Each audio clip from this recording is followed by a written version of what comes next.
In the name of God, hello and welcome to my show. Today I have a special guest, Dr. Olsi Jazexhi. I can never pronounce your surname anyway, forgive me for that.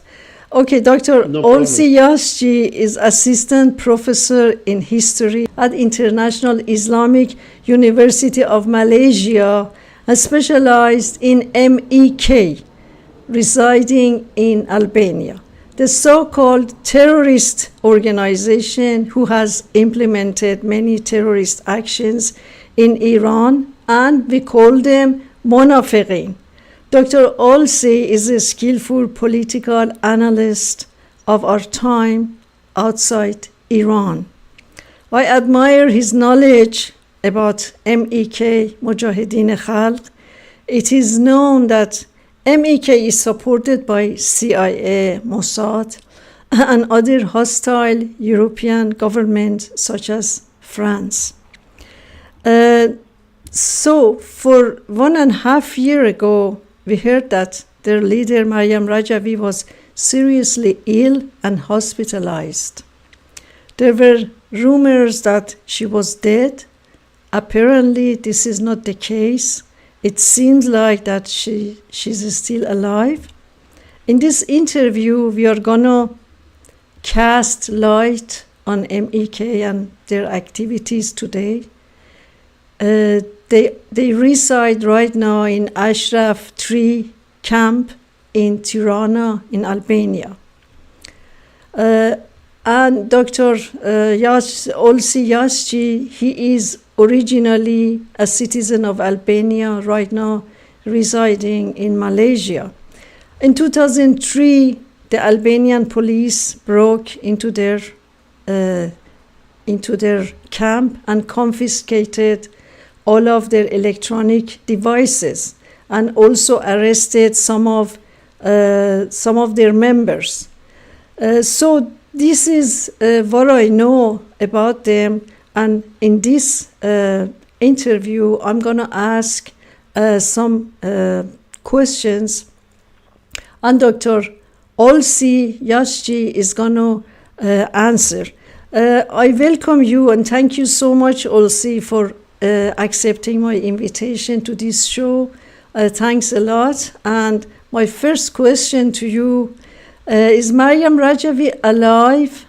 Are those photos in social media and those clips, video clips you have sent to me, do they actually prove that she's still alive, or are they fake? Well, thank you very much for inviting me, Parvin, and responding to your question, I can say that for as much as we know Maryam Rajavi, she is still alive. Okay.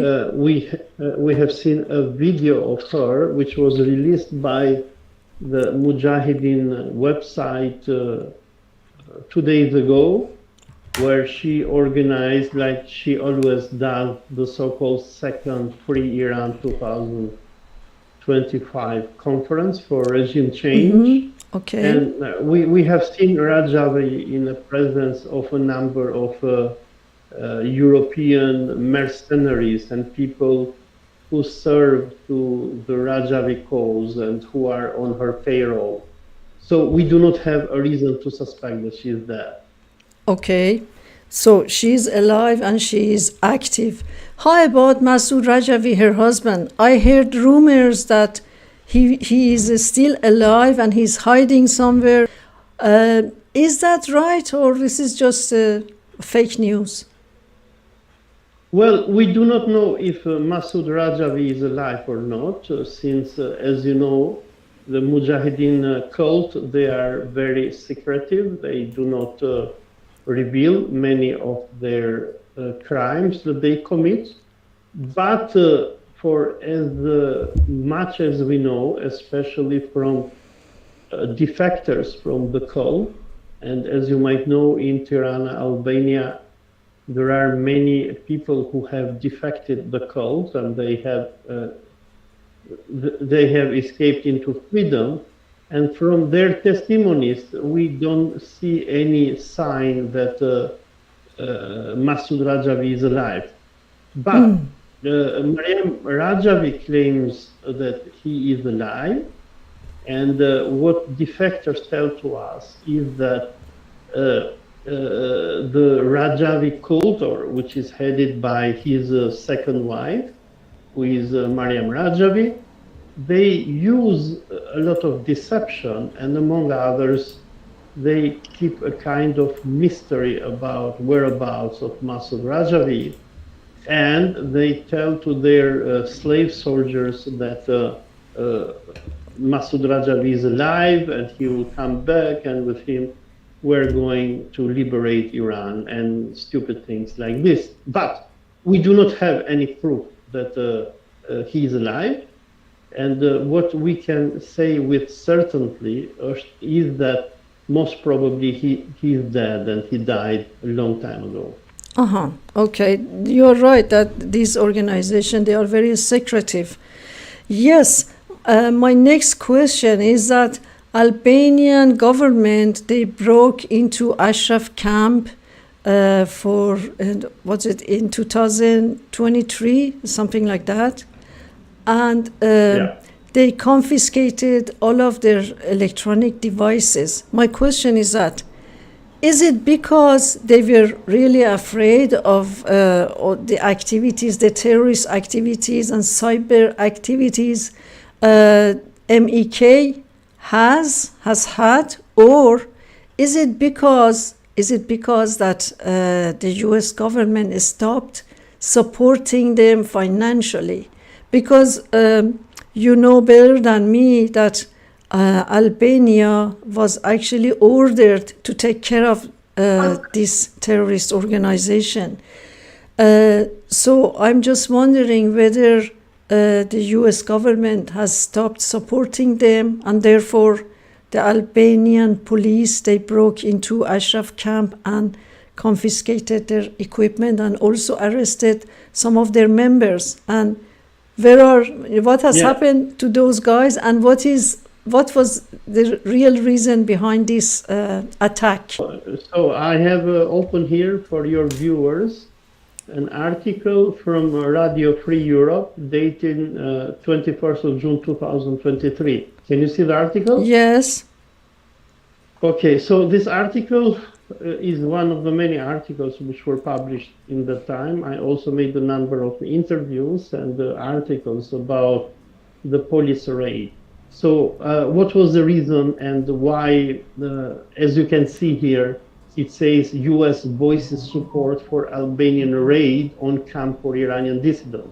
So what happened in the year 2023 is that the Albanian government, they authorized the police, and we have the special court against corruption known as SPARC, and a court of high crimes, that they authorized a raid in the Mujahideen camp. Now, why was the raid authorized? For a number of reasons. The year 2023 was a very important year for the activities of the Mujahideens against Iran. They had conducted a number of cyber attacks against the Islamic Republic. And 1 year before that, when you had the movement of the so-called Mahsa Amini, under the slogan "Women, Life, Freedom," the Mujahideens, they played a very important role on inciting the Iranians. So what the Mujahideens have done is that after settling in Albania in 2016, and then moving and building their Ashraf 3 camp, and moving in this camp between 2018 and 2017, the MEK, they set up call centers within their camp, from where they conduct espionage activity and cyber terrorism against the Islamic Republic. Apart from this, the Mujahideen, they have set up a number of exchange offices in Albania. And what they do with exchange offices, they do havala, which means money transfer. And what they were doing actually was that they were calling people in Iran, people who are poor, and telling to these people, we are going to pay you 5,000, 20,000 euro if you go and attack a police station, or if you burn a mosque, or if you display a poster of Maryam Rajavi and you film yourself with it, and so many things. So what happened is that the Mujahideen camp had become a major headache for the Albanian government and then for the government of Iran. And as we know and understand is that in 2013, at least this is what has been reported by Albanian media, was that Iranian counterpart, they contacted the Albanian government. They told them that your camp that you have in Manza, Durres, Albania, has become a major source of terrorism against our government. And we understand that Iran most probably threatened Albania, probably with a strike or any other thing, we don't know what. Unless Albania was to do something against the Mujahideen activity. Are you saying that Iranian government threatened the Albanian government that if you still house these guys and you don't do anything about them, we are going to strike Albania? Is that what? Yes. Yeah, this was what was alluded by a number of security analysts in Albania. But we don't have a public declaration from the prime minister and the president of Albania. What happened is, let me just say something. I made a show for some years back, and I actually suggested to my own government that they should talk to Albanian government and tell them, if you keep supporting these terrorist organization, these terrorist people, we are going to actually strike you a couple of drones and something like that, so you should stop. And this was what I said, because I suggested, and it's not because I'm not saying that they listened, they followed my suggestion, but I'm happy to hear that that is what has happened, to see some proactive actions from my own government. Okay, please go ahead. Well, we do not know exactly if Iranian government contacted the Albanian government, but this is what was declared in Albanian media by different security analysts. Now, the intervention of the Albanian police against the Mujahideen camp came almost a year after the Mujahideens had started a massive cyber attack campaign against the Islamic Republic. In July 2022, which means 1 year before this police raid, me and another friend of me, a journalist, his name is Jazexhi, we wrote this letter. I am opening the letter here. Can you see the letter in your screen? Yes, I can see the letter. So we sent a letter to the Security Council of Albania. So we addressed this letter to our president, Ilir Meta, Prime Minister Edi Rama, Minister of Defense Niko Peleshi, Minister of Interior Bledar Chuchi, and the Chairman of the Commission for National Security, Nasip Nacho. So we sent this letter to the Albanian Security Council and the Parliament. And in this letter, we addressed the issue of hacking that was going on in Albania, because in July 2022, Albania came under cyber attacks by some hackers that we never know who they are. But in the Albanian media in the time, it was hinted that the hackers could be from Russia or Iran, even though Iran has officially denied this. And for me personally, 2 months ago, when I was in Albania, and I met an ex-high official of the Albanian government, he told me that it was not the Iranians who did the hacking, but the hackers were some, amateur hackers hacking from Europe. There are many hackers who hack government agencies for ransom and for money. Nevertheless, the Albanian government, accused Iran, but in the meantime, when Albania was being hacked, Iran was being hacked a lot, and the Mujahideens, they had claimed in one of their websites that they stood behind the bombing of the Malek Ashtar military base in Tehran. And Maryam Rajavi claimed, like she claims even to this moment that we are talking together, that she has established revolutionary cells. Now, the thing is that what had happened in July 2022, when we sent this letter to the Security Council of Albania, was that Albania had become a party in a war against the Islamic Republic of Iran. And based on many media declarations of this time, we sent this letter to our government, and we asked our government if Albania was at war with the Islamic Republic of Iran. Because its activity, its territory, which means Albania, and in particular the Mujahideen camp, was being used to stage military cyber attacks against a sovereign country, which is the Islamic Republic of Iran, which is also a member of the United Nations. And according to the Albanian laws and Albanian constitution, is that if Albania is at war against Iran, the prime minister and the president should declare war. Otherwise, if Albania is not at war with Iran, we asked our Security Council and we gave them a notice that its territory, and our government knew this very well, but its territory was being used for conducting a terrorist activity against a foreign country.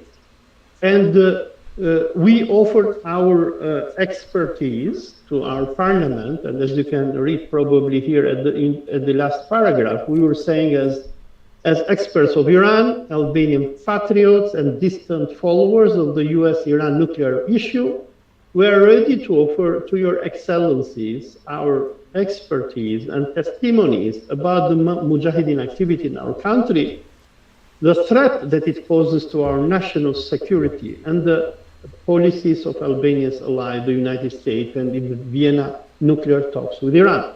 Now, why we wrote this sentence to our Security Council in the time? We wrote because in this moment, Iran and the United States, they were conducting, this was the Biden administration, they were conducting nuclear discussions in Vienna for reaching an Iran nuclear deal, and the Mujahideens were going in the back of the Biden administration to destroy these negotiations. So what was going on, according to our intelligent guessing, was that the regime of Benjamin Netanyahu in Israel, because they use the Mujahideen a lot, and we have had even their current ambassador, Galit Peleg, who is in Tirana, who she has even visited their camp, and she has shown her open support for MEK. So what we understood that what was going on in Albania in 2022 was that Israel was using the Mujahideens to create chaos in Iran, to provoke the Iranian government so that the Americans and the Iranians will not succeed on having a nuclear deal. And what we told to our government, we told to our government that what the Mujahideens were doing was a breach of our security. They were breaching our penal code. They were committing a crime. because it is a crime to engage in military action against a foreign country if you live in the Republic of Albania. And we mentioned to our government that what the Mujahideens are doing, it is a terrorist activity, and you should do something about it. Now, the Albanian government of our Prime Minister Rama, probably on orders by Benjamin Netanyahu, because we have a Prime Minister who is a puppet of international Zionism. He is a genocide denier. He denies that Israel is committing genocide in Gaza at present, and he is in power thanks to the Jewish lobby, even though he comes from the minority in Albania. Rama, he's not even an Albanian. He is a Romanian originally and a Catholic. Oh, yeah. While the majority of Albanians are Muslim. Anyhow, what our government did in that time, we're talking about 2022, instead of taking action against the Mujahideens, in September, they closed the Iranian embassy because Albania was hacked in July and in August and maybe September 2022. Its airports and ports and ministries were all hacked by a group of hackers. And our government, without having any proof, blamed Iran. And in support of the Albanian government, we'll have immediately Israel coming and the United States. And finally, in September 2022, our Prime Minister Rama, who before this, on orders by Maryam Rajavi, had expelled the Iranian ambassador from the country, he closed the embassy. And this was all thanks to Mujahideen activity and Israeli pressure. But then what happened is that 1 year after that, which means in 2023, which is in June, so almost 11 months, finally, the Albanian government gave the green light to the Special Prosecutor Office of Albania and the police to raid the Mujahideen camp, to seize their computers, which they were doing a terrorist activity against Iran. And when the Albanian police raided their camp, the Mujahideens, they rebelled, like always. They made fake news. They claimed that Albanian police had killed their members, which was not true. And then they used their senators in the United States and lobby to pressure Albania. But what happened is that the Albanian government raided their camp 1 year after, confiscated some of their servers and computers, which were used for hacking activity. But to this day, we didn't see a single Mujahideen face the law. And in the time when the Albanian government raided the Mujahideen camp, this was a time of desperation for our Prime Minister Rama, because 1 year before, Albania was hacked by some hackers and its online services were destroyed. And what happened is that by the end of 2022, probably December, the Albanian government had to pay millions of dollars to Israeli cyber securities who got money for free from Albania under the promise that they will protect Albanian cyber security systems. What happened is that Israel got millions of dollars from Albanian taxpayers, but Albania to this day has never been protected by cyber attack. But what happened is that our Prime Minister Rama, who he doesn't understand very well international politics, because moreover, he is even a drug addict, and according to many people who know him, he has mental issues. He was very disappointed with the Americans and the Europeans, because when Albania was hacked in the July to September 2022, he went to NATO, he went to the State Department in US, he went to the European Union begging the Western governments to help Albania to recover the losses that it had because of these cyber attacks. But the Europeans, NATO, the Americans told to Edi Rama, it's none of your business. I mean, you were stupid enough to host the Mujahideens in your country. Mujahideens are using your territory to launch war against Iran. So good luck, you are on your own.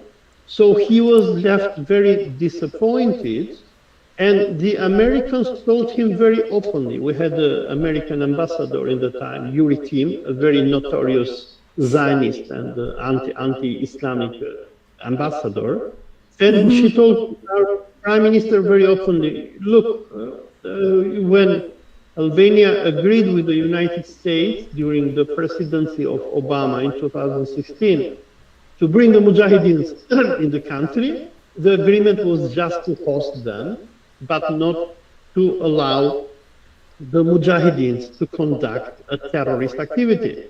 So our Prime Minister Edi Rama, who is an idiot and stupid enough, he had given to the Mujahideens a green light to conduct terrorist activity. But Americans told him, look, the agreement that Albania, United States, and the Mujahideens did in 2016, it was meant that Albania will host them, will give them asylum, but they were not supposed to do terrorism. And Americans told him, we are very sorry, but this is what you have done. And why did Edi Rama allow the Mujahideens from 2016 to 2023 openly commit terrorist activity against Iran was because he was asked by Israeli Mossad. Israeli Mossad have used the Mujahideens in their location to Albania to stage a number of false flag operations against Iran. The most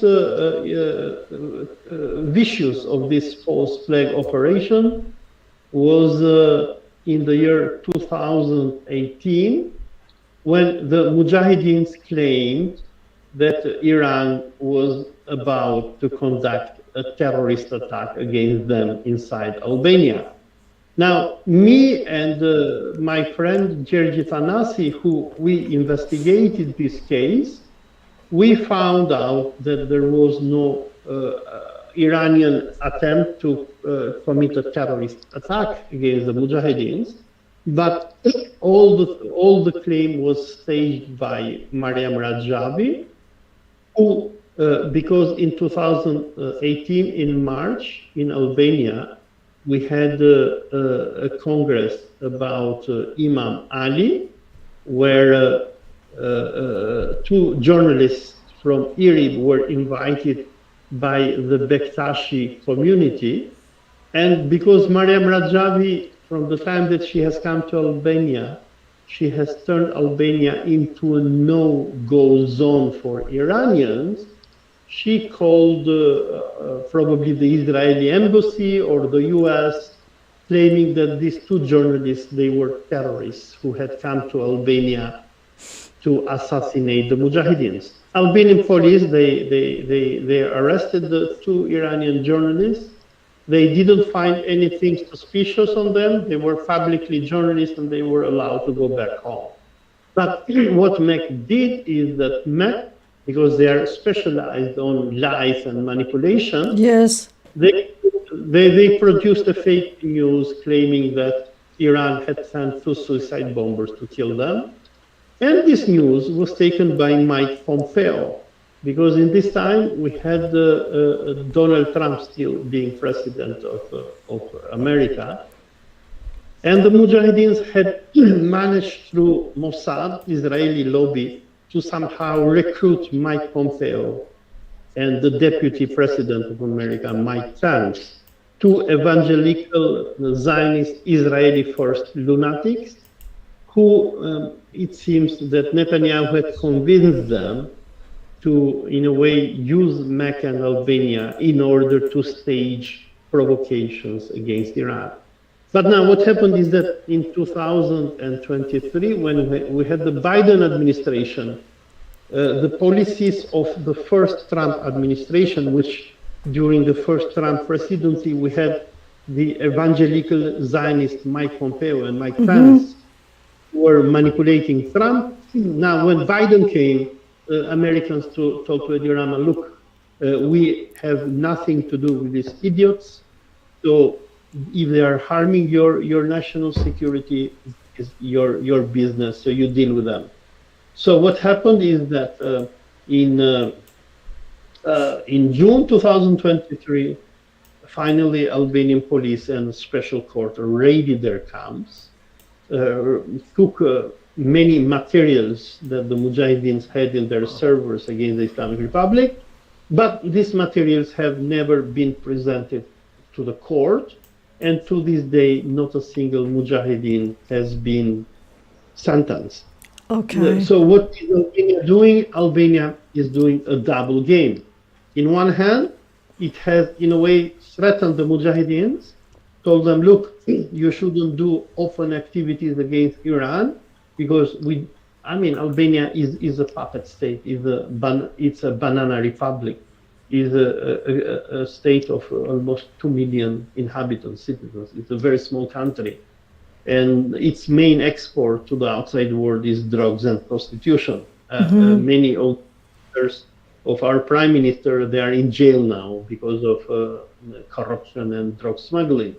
So Albania has no guts to fight against Iran.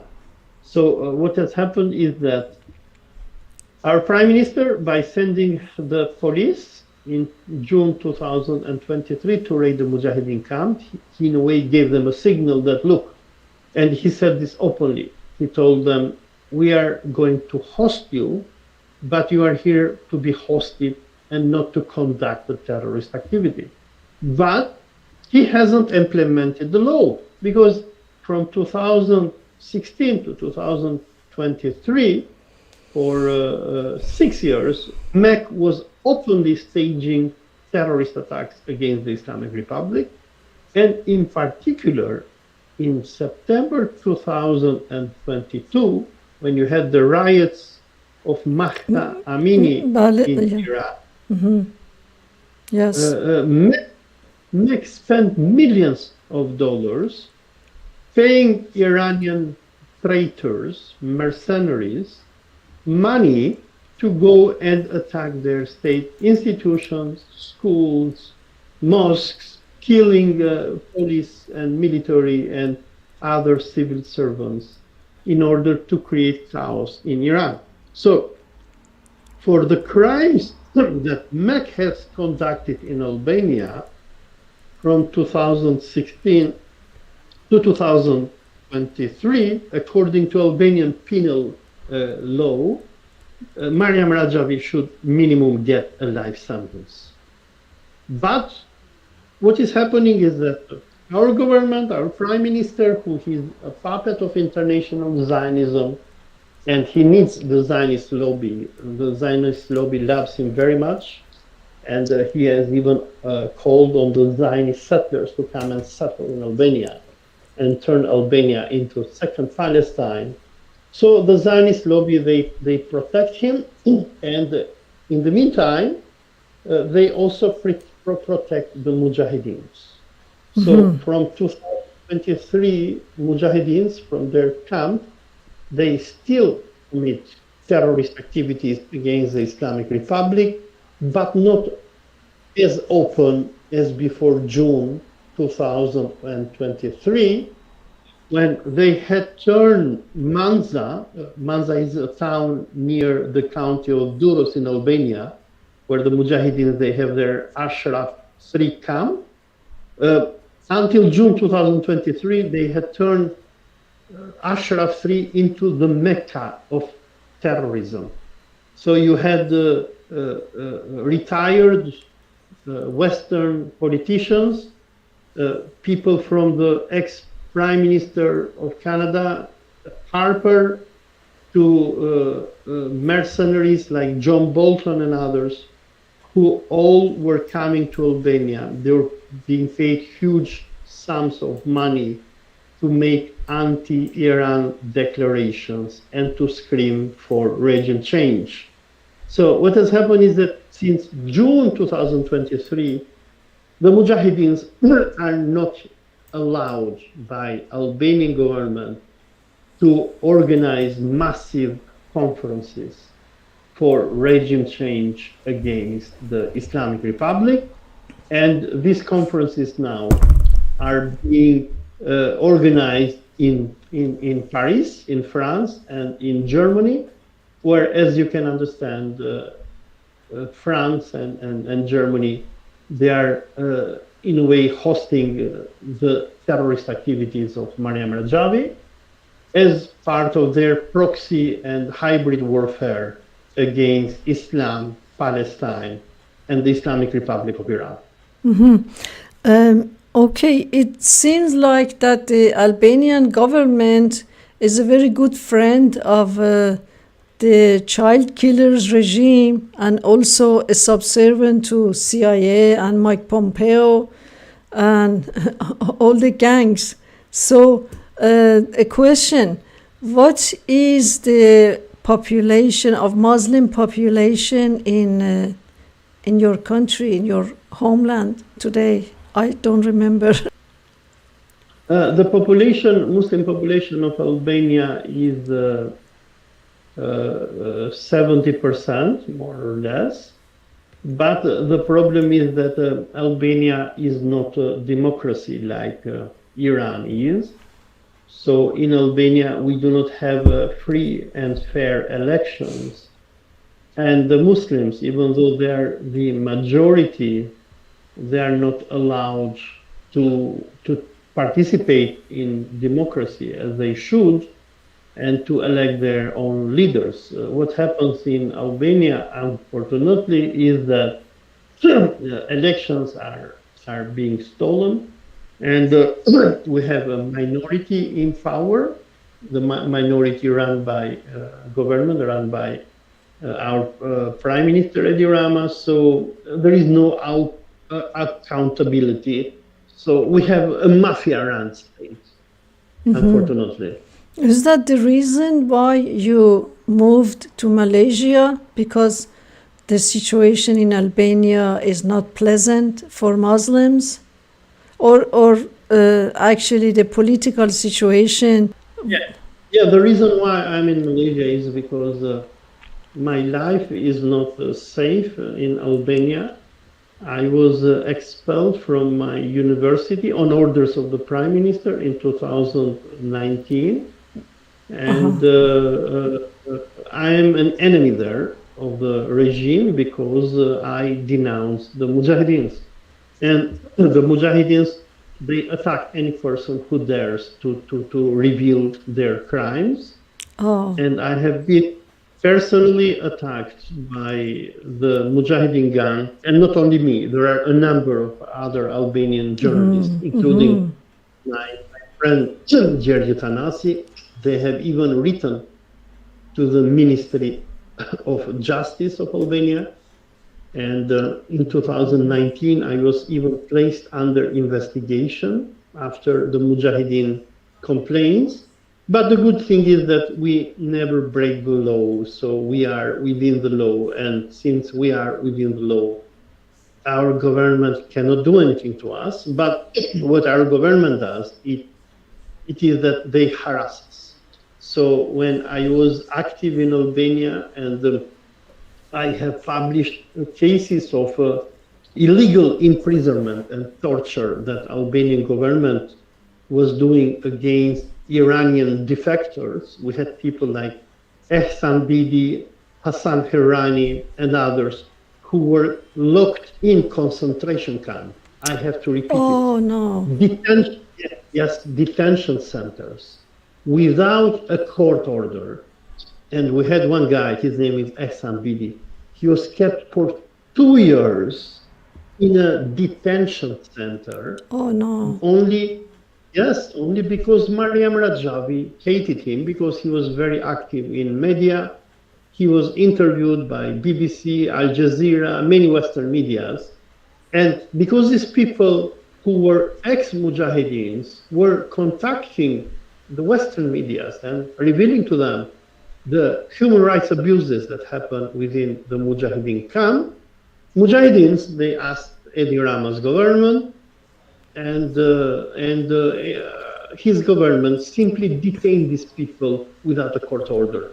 They even tried to kill Ehsan Bidi because he was a very vocal anti-Maryam Rajavi activist. So when I was in Albania, I conducted many press releases. And imagine, I mean, we were not allowed even to organize these press releases. And we were sometimes forced to organize these press releases in the streets in order to call the media, in order to explain to the media what was going on, how the Albanian government was torturing these people for the only reason that these people were speaking the truth. Let me just show you two articles. One is from the Mujahideen and another is from an Iranian website, Nejab NGO. So this article shows how Ehsan Bidi was released from jail. It is this guy sitting here. He had just been released, and on his right is his friend Hassan Herani. Both of these people, they are no longer in Iran today. This is the moment when he was released from jail. And this poor man, his life was destroyed for the only reason because he was condemning and he was showing what happens inside the MEK camp. Where are they now? Where are they now? Ehsan Bidi, as far as I know, he is in back to Iran. And then you have the other guy next to him, Hassan Herani, a very smart intellectual Iranian who was interviewed by many Western medias, including Al Jazeera, BBC, because he was a high commander when he was in the MEK camp. And then when he defected, he knew so many things. And Ehsan Bidi has also expelled from Albania.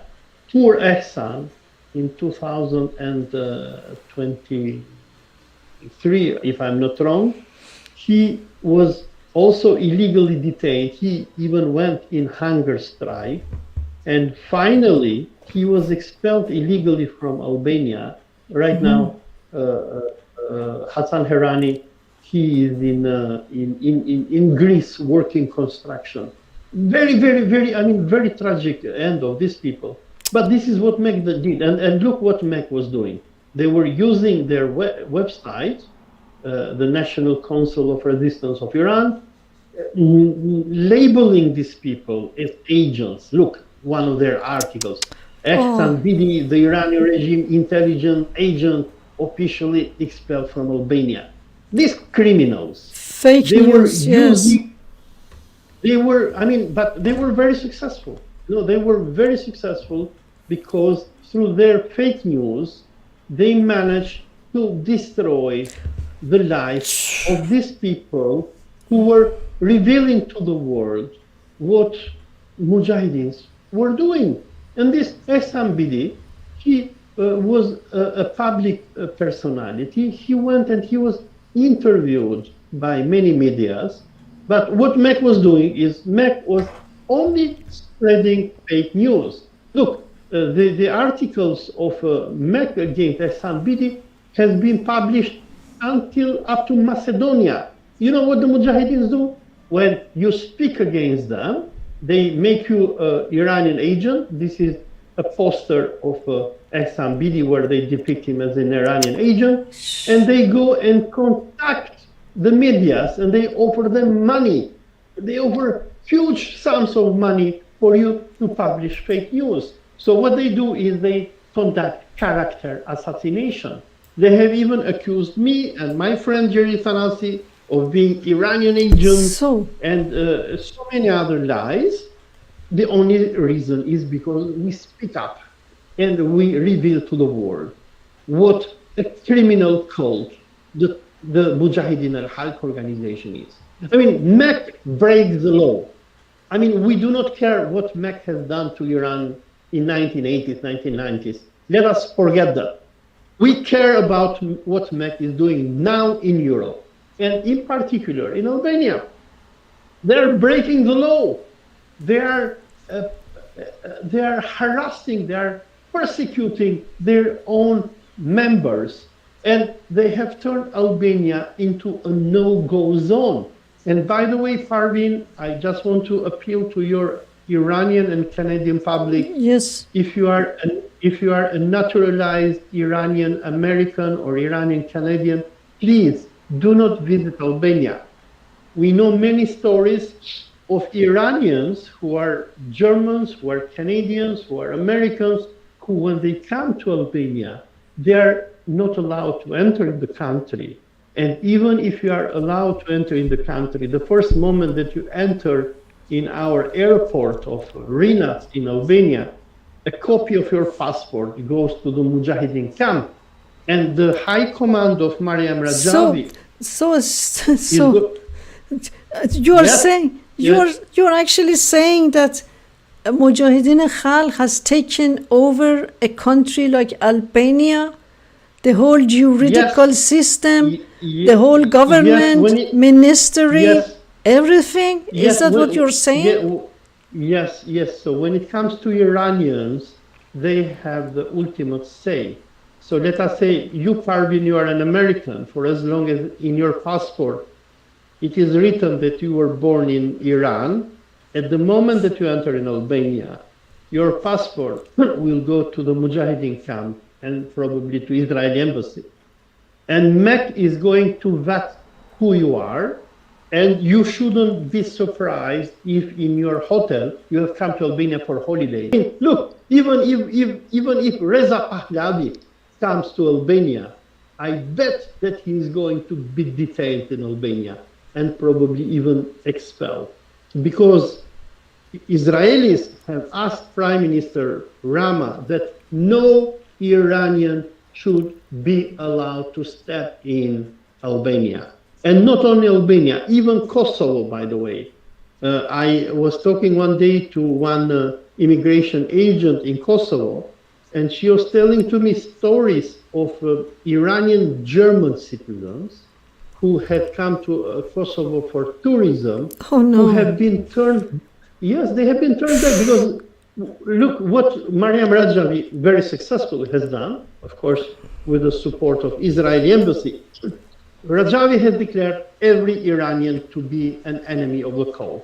It doesn't matter if you are with the Ayatollah or if you are with Reza Pahlavi or if you are nobody. For as long as you are an Iranian and you do not subscribe and you do not agree to serve as a soldier to the Mujahideen cult, you are considered an enemy. So Iranians, I have many Iranian friends who tell me, oh, Olsi, we want to come and visit Albania. We have seen it is a nice country. I tell them, please, I tell them, please don't come, because you will not be allowed to enter in the country.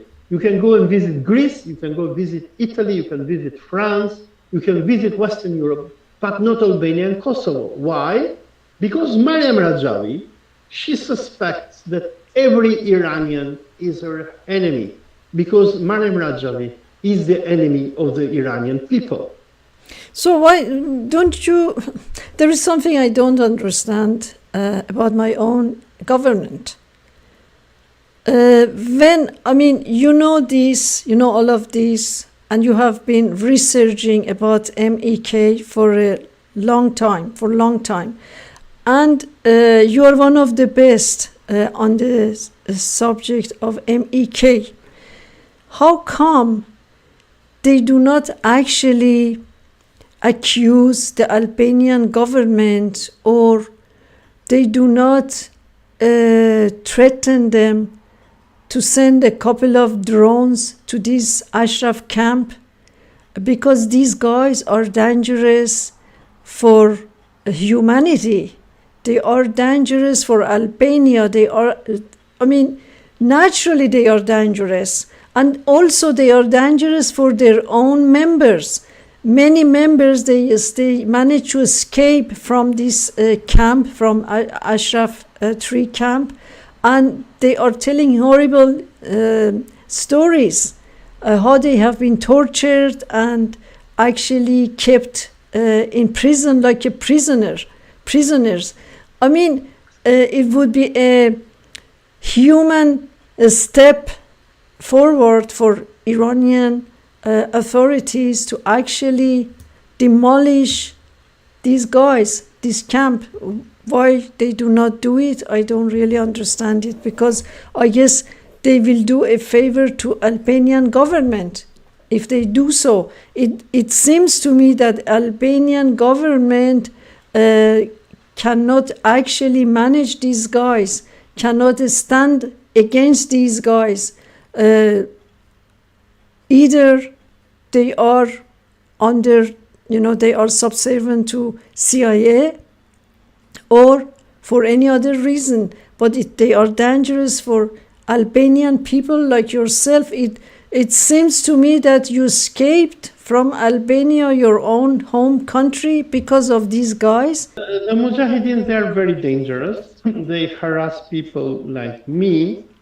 But when it comes to the Iranian government, to your question, why they do not drone the camp, I think that droning the MEK camp in Albania will mean attacking a NATO country.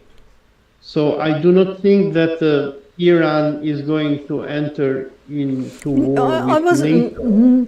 I was thinking Iran could give them a warning and say, if they do not close this camp and deliver all the members to Iranian government, then Iran would attack them. This is completely legal. I mean, it's a legal action, isn't it? Well, as far as I know from different security analysts in Albania, it has been alluded that Iran has already warned Albania.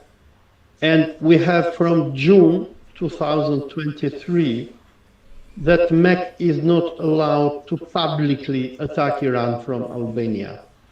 But the problem of MEK is not isolated to Albania only, because you have Germany and you have France who host them, and then you have the United States who host some of their terrorist commanders, like there is one Jafar Alizadeh, whatever his name is.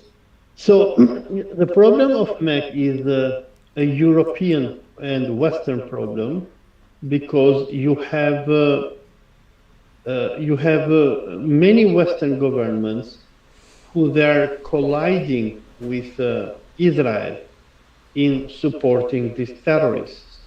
I believe that when you had the Iran nuclear deal of 2015, the Americans in the time, the Obama administration, I have even read somewhere the notes of this nuclear deal, but I don't remember when. And in the Iran nuclear deal of 2015, Iranians, they demanded from the Americans that MEK to be expelled from Iraq and to be sent to another country, in this case Albania, to be sent there to die. So this was the nuclear deal of 2015.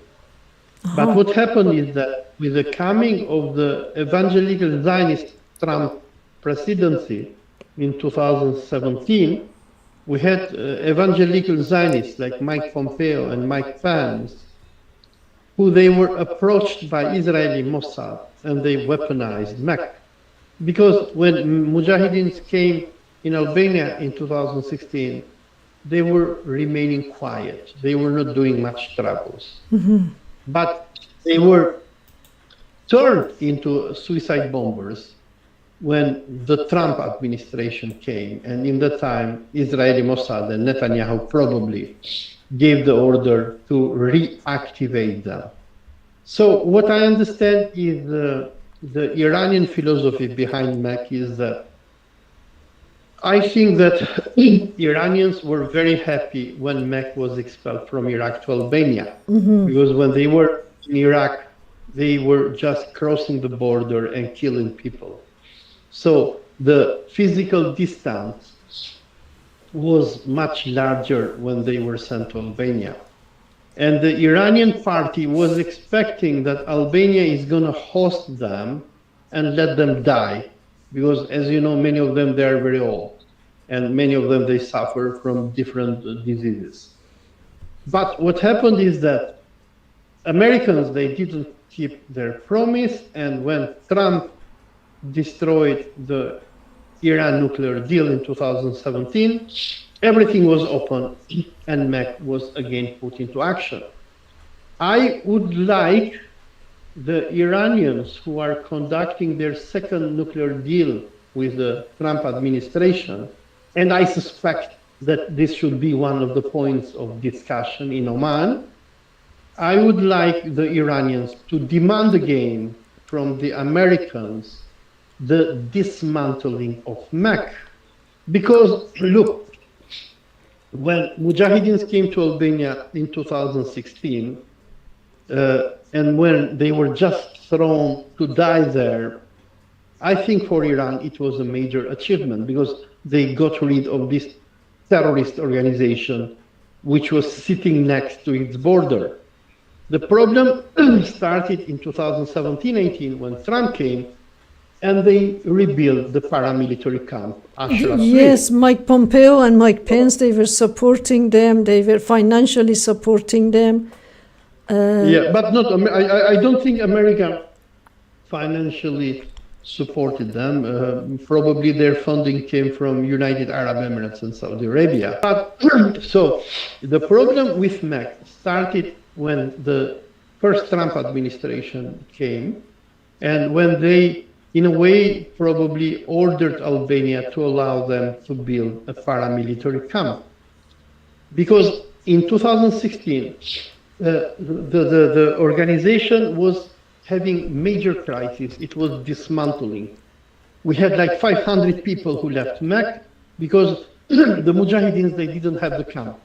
So they were living a civilian life. And many of them smuggled themselves into Western Europe. Some got married. So they were assimilating themselves. The problem started in 2017-18 when Maryam Rajavi gathered all of them in Ashraf 3 and imprisoned them and turned them again into soldiers. So the problem is Ashraf 3 camp. And I would like to appeal to Iranian policymakers, if by any chance they are going to see our discussion, is that in their Oman talks that they're having with the Trump administration for reaching Iran nuclear deal, they must demand the dismantlement of the Mujahideen terrorist camp in Albania. Because for as long as this camp is there, Iran is faced with a hostile, organized paramilitary group, which can become suicidal at any moment. So I would suggest to Iranian policymakers to put as part of their agenda that they have with the Americans the total dismantlement of the Mujahideen camp, the de-radicalization of the Mujahideen, and the implementation of a de-extremification program for the Mujahideens. What do I mean by de-extremification? When many Albanians joined the jihad against Syria in 2011 to 2014, the Americans, they built a program throughout Europe, but in particular in Albania, Kosovo, Macedonia, of de-extremification of those Albanian Muslims who became jihadi terrorists. So what was happening with these people? Those who had committed crimes, they were sent to prison, and those who didn't commit crimes, they were sent into centers to be de-radicalized. So what I would suggest from the Iranian side, if they reach any nuclear deal with Iran, is that Iran, in collaboration probably with Albania, or even Americans, or I don't know how, to build de-radicalization centers in Albania, where people like Maryam Rajavi, like her first husband, Mehdi Abrishamchi, and others, to be taken and to be sent into these centers and to be de-radicalized and to be, in a way, taught that committing terrorism is a crime, that you are in Europe, you cannot act. Yeah, she has her hands in blood of many innocent people. I know. She's a mass killer. She's a She's she has committed crimes against monster muscular. Yeah. Yeah, yeah, I know she's a mass murderer, but I think that Iran should demand this from the Americans if they reach the nuclear deal. For one, Camp Ashraf 3 should be dismantled. Second, Mujahideens should be given freedom to live a civilian life, because look, there are many Mujahideens in the camp, Parvin, who want to escape from this terrorist entity. There are many who are young. I know. I have made a video on those guys, and I feel sorry for them that they have been trapped and they cannot be liberated. So there are many of these people who want to get married, who want to have wives, who want to work, who want to have a pension, who want to think about their future. And Rajavi doesn't let them go out. She keeps them as hostages. Yeah. So, I mean, what Iran should do is should ask Americans, we want this camp to be dismantled. We want these people to be allowed to live a civilian life. And we want to establish a commission on de-radicalization. Mm-hmm. And these people, they should, because many of these people, they are brainwashed. You know, many of these mujahideens, whom I know personally, they do not know where they live. Maryam Rajavi keeps on lying to them. Actually, I read about them that they don't know what is going on outside that Ashraf camp. Some of them, they came out, they couldn't do anything. They could not even get a meal for staying alive. Yeah, because many of them, they live in 1980s and 1990s. You have in this camp people who have been taken as prisoners of war by Saddam Hussein. And if you send them out of the camp, they do not know what to do, anything. So these people, they need to be taught Albanian, they need to be given a job, to be given a skill, and these people need to be reintegrated with human society. Exactly. They have been disabled from being a human being. That is what has happened to them. Yeah. Because the only thing that Rajavi does to them is that she keeps them separated. The women live in their own section and the men live in their own section. They have to confess every day about their thought crimes. They have to worship. Well, you know what? Sometimes I just think that she must be a Zionist woman. I mean, this kind of behavior you only see in genocidal Zionists in in occupied territory. You don't see it anywhere else. This woman is not a Muslim. She's a shame for the Muslim world, yes. But I think she's worse than the Zionists, because at least the Zionists, they treat their people better, but she has no mercy for her own soldiers. She doesn't have mercy for the Iranian nation. I mean, she's simply a lunatic mercenary head of a cult. I mean, she thinks of herself of being somehow a holy woman, a person whom the world appreciates, because the Zionists, they use her and they tell her, look, you go and you kill yourself, kill other Iranians, and one day we will bring you to power. She lives she's delusional. I mean, she has mental issues. And exactly. Psychopathic and mental issues.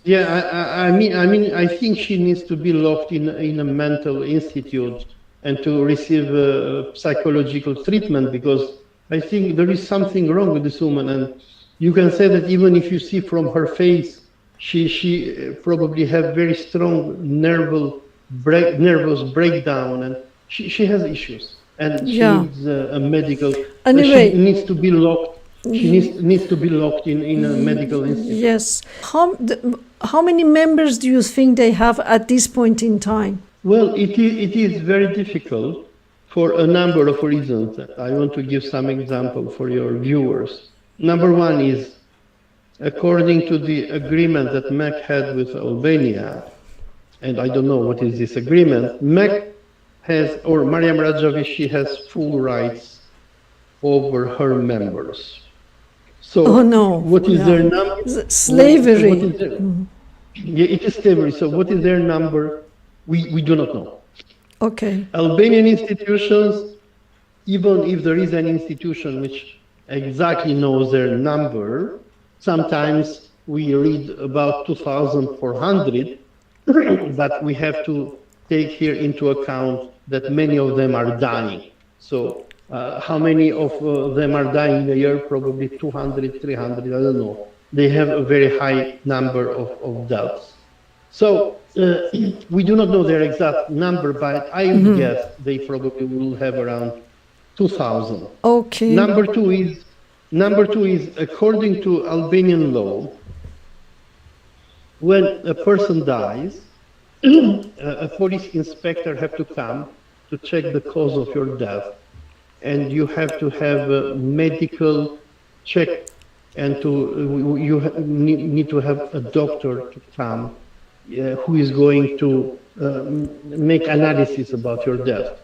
In the case of the Mujahideen, they do not, in their camp, they do not allow Albanian medic and police to inspect the death of their members.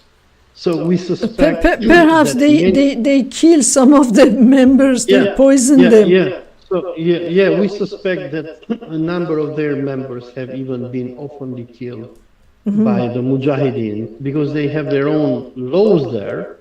Inside the Ashraf camp, you live in a state within a state.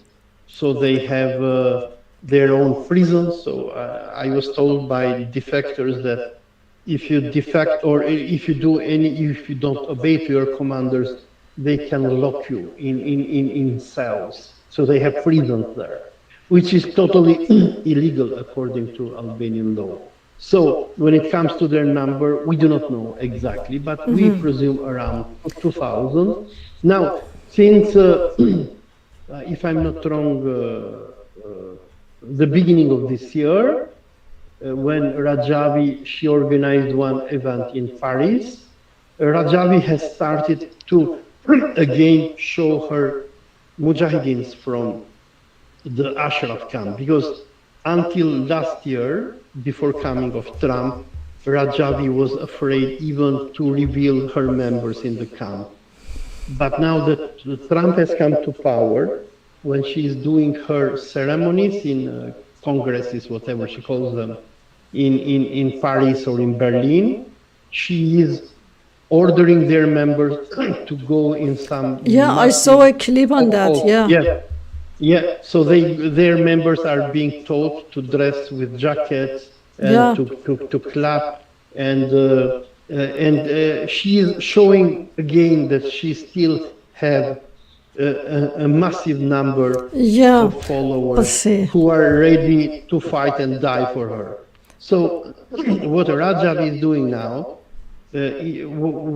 when I see the events that they organize and the number of people that they try to show, I suspect they have probably around 1,000 active members who at least they are ordered to sit in these halls and to shout and to sing for Rajavi.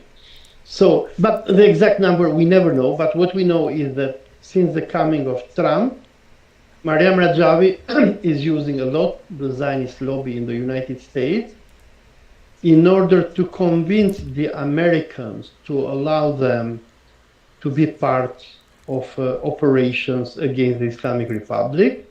But what I understand is that the Pahlavi mafia, which operates in the United States, the monarchies, they hate the Mujahideens a lot. They hate the Mujahideens more than the mullahs.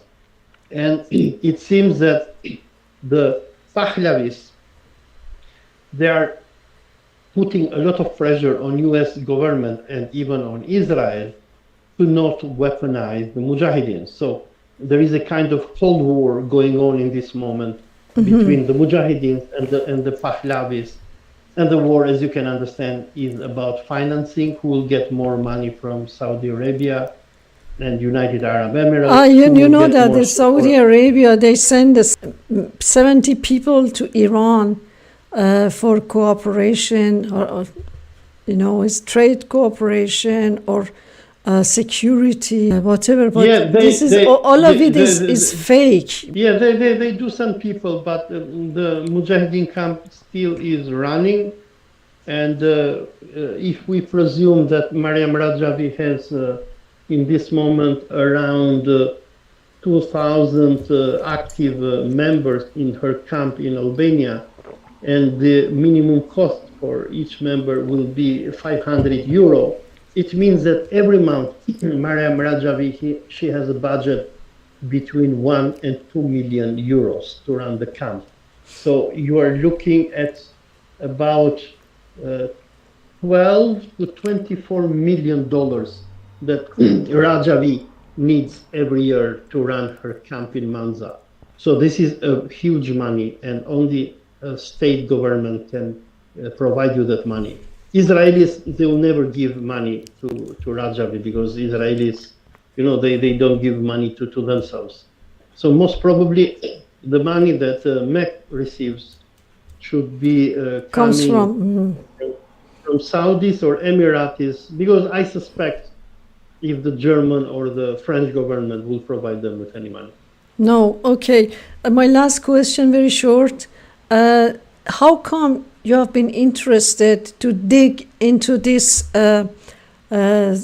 MEK research and being interested in what they are doing and their activities, all of that? Well, my research about MEK has started because I'm a researcher on Islam, and I also research terrorism and terrorist groups. You are also a Muslim yourself.